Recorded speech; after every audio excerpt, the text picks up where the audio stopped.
बागेश्वर धाम पीठाधीश्वर धीरेन्द्र शास्त्री को चुनौती देने वाली अंधश्रद्धा निर्मूलन समिति के उपाध्यक्ष श्याम मानव की सुरक्षा बढ़ा दी गई है। बता दें कि श्याम मानव को जान से मारने की धमकी मिली, जिसके बाद ये कदम उठाया गया है।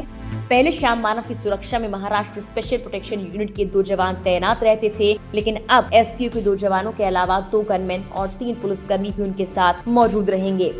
गौरतलब है कि पिछले दिनों धीरेन्द्र शास्त्री पर श्याम मानव ने आरोप लगाए थे। इसी के साथ ही अंधश्रद्धा निर्मूलन समिति के श्याम मानव ने धीरेन्द्र शास्त्री को चुनौती दी थी कि अगर वो उनके बीच दिव्य दरबार लगाते हैं और चमत्कार करके दिखाते हैं तो वो उन्हें 30 लाख रुपए देंगे।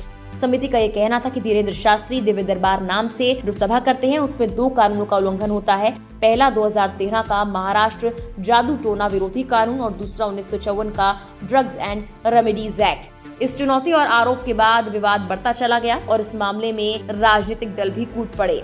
बागेश्वर धाम के पीठाधीश्वर को लेकर मचे बवाल के बीच विश्व हिंदू परिषद के केंद्रीय उपाध्यक्ष चंपत राय की प्रतिक्रिया भी सामने आई। उन्होंने कहा, कुछ लोगों के पास जन्म से ही ईश्वरीय शक्तियां आती है और जिसकी श्रद्धा हो वो जाए और ना हो तो ना जाए।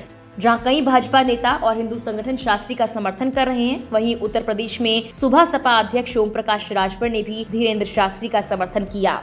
इसके अलावा भाजपा के राष्ट्रीय महासचिव कैलाश विजयवर्गीय ने भी बागेश्वर धाम के पीठाधीश्वर का समर्थन किया। उन्होंने धीरेन्द्र शास्त्री पर अंधश्रद्धा उन्मूलन समिति द्वारा लगाए गए आरोपों को मिथ्या बताया।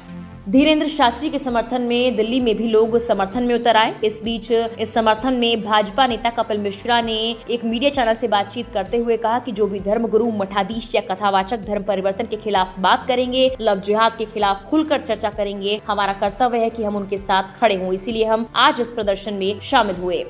वहीं कुछ नेता धीरेन्द्र शास्त्री के खिलाफ भी नजर आए। बता दें कि बागेश्वर धाम पीठाधीश्वर धीरेन्द्र शास्त्री पर एमपी के नेता प्रतिपक्ष डॉक्टर गोविंद सिंह लगातार हमलावर हैं। लाहौर तहसील में आयोजित एक कार्यक्रम में नेता प्रतिपक्ष डॉक्टर गोविंद सिंह ने धीरेन्द्र शास्त्री पर निशाना साधते हुए कहा कि अगर बागेश्वर बाबा इतने ही चमत्कारी बाबा हैं तो प्रदेश का कर्जा माफ क्यों नहीं कर देते। इसी के साथ भूपेश बघेल ने भी कृष्ण शास्त्री को घेरते हुए उन पर आरोप लगाए और कहा कि लोगों को सिद्धियां मिलती हैं और रामकृष्ण भगवान बुद्ध इसके उदाहरण हैं। सिद्धियों से इनकार नहीं कर सकते, चमत्कार नहीं दिखाना चाहिए क्योंकि ये जादूगरों का काम है, इससे समाज में जड़ता आती है। आगे उन्होंने कहा कि ऋषि मुनियों ने इसको रोका था, इस प्रकार से सिद्धियों का इस्तेमाल नहीं होना चाहिए। फिलहाल के लिए इस वीडियो में इतना ही। तमाम देश दुनिया की खबरों के लिए आप लोकमत हिंदी को सब्सक्राइब जरूर कीजिए।